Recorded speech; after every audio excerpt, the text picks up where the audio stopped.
Assalamualaikum warahmatullahi wabarakatuh. Jumpa kembali dengan saya di channel Amir Khair AK244. Tetap sehat, tetap semangat, dan jangan lupa bahagia. Pada kesempatan kali ini saya akan mendokumentasikan langkah kerja dari seorang mahasiswa jurusan aquaculture, tepatnya di Fakultas Ilmu Perikanan dan Kelautan. Proyek kali ini adalah membuat akuarium air laut untuk hiasan ruang tamu. Jadi teknik penyusunan akuarium ini disusun berdasarkan keilmuan yang didapat di bangku kuliah dan juga tentu saja dari ngintip-ngintip channel sebelah. Dengan memadukan kedua sumber pengetahuan ini, mudah-mudahan didapatkan serangkaian video yang enak untuk disimak dan juga bisa menambah pengetahuan dan pengalaman Anda dalam bidang akuatik. Selamat mengikuti.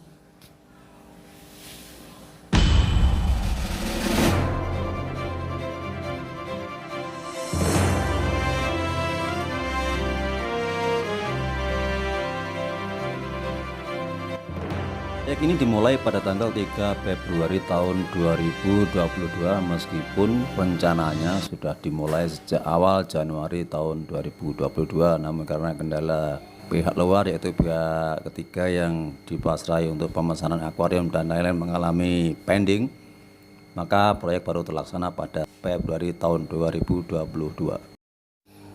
Bahan yang telah berhasil kita kumpulkan terdiri dari pasir laut, karang mati, dan juga air laut. Kita persiapkan untuk kita susun sesuai dengan rencana yang telah kita tetapkan di awal. Setelah semua bahan tersusun rapi dan air laut sudah masuk ke dalam tank, maka langkah berikutnya adalah cycling. Cycling yaitu memutar air sesuai dengan alat-alat yang telah kita buat, dengan tentu saja ditambahi bakteri starter. Ini adalah skimmer, alat untuk memisahkan amonia dari air laut. Adapun skimmer ini adalah handmade, di mana tutorialnya sudah pernah saya buatkan pada video terdahulu. Silakan dicek bagi yang belum melihat video sebelumnya. Inilah tampilan akuarium kita sebelum kita masuki biota laut. Semua mesin kita hidupkan, mulai dari skimmer, pembuat gelombang atau wave maker, juga aerator. Fungsinya adalah untuk menyiapkan agar air siap untuk dihuni biota laut yang lain.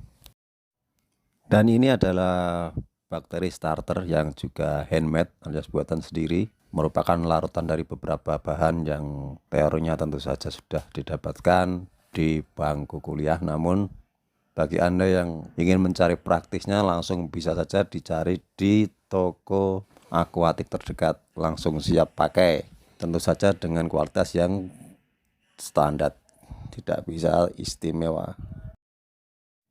Ini adalah hari ke-9 sejak cycling kita lakukan, dan suatu keanehan terjadi. Biasanya koralin atau koral berwarna merah ini muncul sekitar bulan kedua, menandakan bahwa air sudah sangat tua atau sudah lama.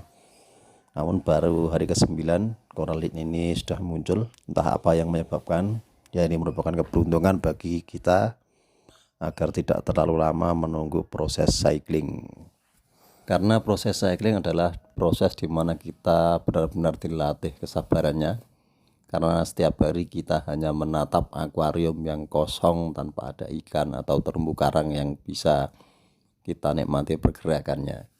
Dan di sudut lain, skimmer yang kita nyalakan ternyata mulai tampak busa yang banyak. Ini menunjukkan bahwa kandungan amonia di dalam air sudah mulai muncul dan harus kita pisahkan dengan alat bernama skimmer ini. Pada hari ke-11 copepoda atau copepod sudah mulai muncul, meskipun baru 1-2, namun ini menunjukkan bahwa kehidupan di dalam air sudah mulai terlihat. Copepod adalah grup krustasea kecil yang dapat ditemui di laut dan hampir di semua habitat air tawar, dan mereka membentuk sumber terbesar protein di samudra. Banyak spesies adalah plankton, tapi banyak juga spesies bentos, dan beberapa spesies kontinental dapat hidup di habitat limnoterestrial dan lainnya di tempat terestrial basah seperti rawa-rawa. Inilah sekilas mengenai bentos. Bentos merupakan hewan dan tumbuh-tumbuhan yang hidup di atas atau di bawah dasar laut, atau pada wilayah yang disebut zona bentik. Bentos berbeda dengan plankton yang hidup mengambang bebas di air. Beberapa organisme bentik bahkan belum sepenuhnya dipahami, sehingga penelitian terus berlangsung untuk mengungkap rahasianya. Semua organisme di dunia tergantung pada organisme bentik untuk bertahan hidup. Organisme ini mengkonsumsi bangkai hewan yang tenggelam di dasar laut, mengeluarkannya sebagai kotoran yang kemudian larut menjadi nutrisi yang akan dibawa kembali ke permukaan dan dipergunakan oleh organisme lain. Dengan cara ini, karbon tidak hanya tinggal di dasar laut, melainkan dikembalikan ke dalam siklus kehidupan. Tanpa bentos, selama jutaan tahun semua karbon akan tetap tinggal di dasar laut dan tidak bisa dimanfaatkan oleh organisme hidup lain. Ini adalah kopepot yang tertangkap lewat kamera di atas air. Dia selalu mengikuti cahaya karena cahaya digunakannya sebagai navigasi. Sesaat lagi akan kita coba memindahkan sorot lampu lewat samping akuarium. Apakah dia masih tetap mengikuti? Dan ternyata mereka terus mengejar sumber cahaya yang kita gunakan untuk mengamati mereka.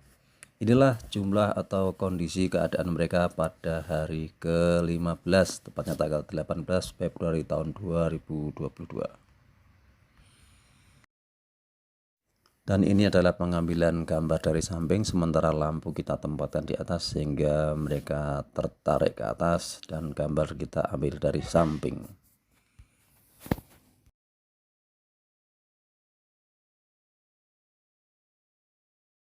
Inilah gambar yang kita ambil pada satu hari berikutnya, yaitu tanggal 19 Februari. Berarti ini memasuki hari ke-16 dan terjadi ledakan jumlah kopepot yang mengisi tank atau akuarium kita. Dan pada malam harinya, pada tanggal yang sama, kita coba memasukkan 3 ekor ikan ke dalam akuarium kita. 1 ikan mandarin dan 2 ekor ikan Nemo. Adapun cara aman memasukkan ikan ke dalam akuarium masih tetap sama seperti ikan air tawar, yaitu kita masukkan kantong plastik yang berisi ikan ke dalam akuarium. Biarkan dia mengapung beberapa saat, kurang lebih 10 menit, untuk menyesuaikan suhu, yaitu suhu akuarium dan suhu di dalam kantong plastik. Setelah dirasa cukup sama, nanti kita berlepaskan agar ikannya tidak stres. Dan pada kesempatan malam ini juga kita coba memasukkan 2 binatang karang, atau lebih mudah disebut terumbu karang. Yang satu dinamakan apple candy, yang satunya apa saya agak lupa. Yang tahu namanya boleh kasih jawaban lewat kolom komentar ya. Binatang karang atau terumbu karang ini meskipun bentuknya menyerupai tanaman, namun dia ternyata adalah masih berkerabat dengan ubur-ubur. Jadi dia menyerap energi dari sekitar air untuk kemudian dia mengeluarkan dalam bentuk zat padat yang akan menjadi cangkangnya, yang nanti akan membentuk sebagai gumpalan batu karang jika dia sudah mati. Kalau dia tidak mati, maka batu karang itu akan semakin besar, semakin besar, semakin besar sesuai dengan perkembangan koloninya. Dan mungkin ini adalah makhluk dari kerajaan Animalia yang sekali menemukan tempat hidup, dia tidak akan berpindah-pindah lagi sampai seumur hidupnya. Boleh dibilang satu untuk selamanya. Duh, kok jadi mirip judul lagu ya. Kehidupan makhluk ini sangat bergantung pada cahaya dan juga arus air. Untuk itulah diperlukan tata lampu yang sesuai dengan kebutuhan terumbu karang ini. Juga diperlukan alat yang bernama wave maker atau pembuat gelombang arus air bawah. Karena tanpa kedua alat ini, dia tidak akan bisa tampil dengan sempurna tidak bisa bergoyang-goyang sebagaimana yang kita saksikan ini. Jauh sebelum ada goyang ngebor, goyang ngecor, goyang dompet, dan goyang-goyang lainnya, terumbu karang ini sudah pandai bergoyang. Mungkin inilah raja goyang yang sesungguhnya. Yang satu ini adalah Nemo, satu-satunya ikan yang jadi superstar di Hollywood lewat film Finding Nemo. Ini merupakan ikan sejuta umat karena siapapun yang mempunyai akuarium air laut pasti wajib hukumnya dan akan terasa kurang afdol tanpa disertai ikan yang goyangannya ndut-ndutan ini. Kalau yang satu ini namanya ikan mandarin. Gaya hidupnya seolah-olah berlawanan dengan si Nemo yang genit sambil goyang mendat-mendut tadi. Dia justru seolah-olah dengan santainya merangkak-rangkak merayap-rayap di dasar akuarium untuk mencari kopepot yang hinggap untuk hap lalu ditangkap. Ini adalah terumbu karang. Terumbu karang adalah sekumpulan hewan karang yang bersimbiosis dengan sejenis tumbuhan alga yang disebut zooxanthellae. Terumbu karang termasuk dalam jenis filum Cnidaris kelas Anthozoa yang memiliki tentakel. Kelas Anthozoa tersebut terdiri dari dua subkelas yaitu Hexacoralia atau Zooantheria dan Octocoralia yang keduanya memberikan secara asal-usul morfologi dan fisiologi. Koloni karang dibentuk oleh ribuan hewan kecil yang disebut polip. Dalam bentuk sederhananya, karang terdiri dari satu polip saja yang mempunyai bentuk tubuh seperti tabung dengan mulut yang terletak di bagian atas dan dikelilingi oleh tentakel. Namun, pada kebanyakan spesies, satu individu polip karang akan berkembang menjadi banyak individu yang disebut koloni. Hewan ini memiliki bentuk unik dan warna beraneka rupa serta dapat menghasilkan CaCO3. Terumbu karang merupakan habitat bagi beberapa spesies tumbuhan laut, hewan laut, dan mikroorganisme laut hingga lainnya yang belum diketahui. Itulah tadi sekilas info beberapa biota laut yang sudah kita perkenalkan. Dan untuk selanjutnya kita coba untuk mengecek kembali apakah kopepot yang ada di akuarium kita jumlahnya berkurang atau justru bertambah setelah 3 hari dimangsa oleh Mandarin dan Nemo. Mengapa kita harus respect atau sangat peduli dengan jumlah kopepot yang ada di akuarium kita? Jawabannya adalah karena ikan-ikan yang dijual di akuatik atau penjual ikan hias air laut biasanya hasil tangkapan di alam bebas, jadi belum terbiasa makan pelet. Jadi makanannya pasti secara alami yaitu kopepot. Untuk pecinta ikan cupang atau ikan betas pasti sudah akrab dengan binatang sejenis ini, yaitu yang disebut kutir atau kutu air. Cuman yang sedikit membedakan dan membagongkan yaitu cara dia berkembang biak. Mengapa dia seolah-olah kok lebih cepat dari pemangsanya, sementara kalau kita pelihara ikan cupang itu yang dinamakan kutir hampir selalu kompal, hampir selalu habis. Tapi ini walaupun sudah dimangsa 3 hari, ternyata jumlahnya semakin banyak, dan itu artinya kita sudah siap menambah lagi jumlah ikan yang akan kita masukkan ke dalam akuarium kita. Masih seputar akuarium, sekarang kita berpindah ke arah teknik pengambilan gambar. Ternyata ada sebuah teknik sederhana yang bisa menampilkan warna saat kita mengambil gambar akuarium. Untuk akuarium air laut biasanya warna cenderung kebiru-biruan meskipun kita ambil dengan kamera yang bagus sekalipun, yang mahal sekalipun, warnanya tetap biru. Dan warna koral atau warna terumbu karang yang sangat menarik itu seolah-olah tenggelam dalam warna biru pekat. Cara caranya itu kita memberikan filter pada lensa kamera kita. Filter itu bisa berupa kacamata warna kuning atau warna oranye. Kali ini saya gunakan warna oranye agar lebih kuat dan warnanya lebih muncul. Dan ini adalah hasil pengambilan gambar dengan kamera yang sama, namun kita tambahi dengan filter warna oranye, yaitu dengan kacamata warna oranye. Hasilnya lebih jelas dan lebih alami.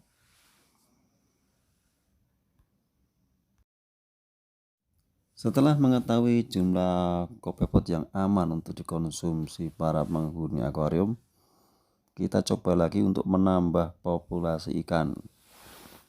Kali ini kita coba tambahkan 1 ikan layaran, 2 ikan cantik, dan 1 ikan pink.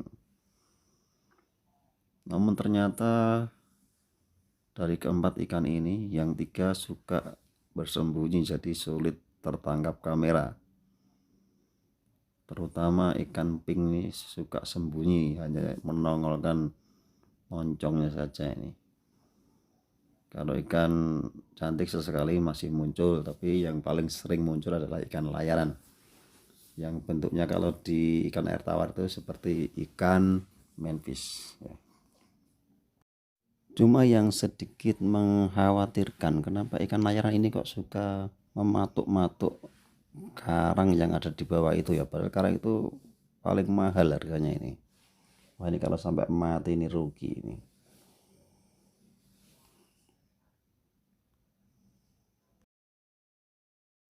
Tapi mudah-mudahan yang dimakan nih karang yang sudah mati saja nih, jadi justru dia berfungsi sebagai pembersih dari karang-karang yang mati. Nanti biar ditumbuhi lagi karang baru yang lebih segar dan lebih sehat. Oke, sampai di sini dulu video dokumentasi kali ini. Alhamdulillah hanya memerlukan waktu 24 hari dari rencana kurang lebih 2 bulan untuk cycling yang sempurna.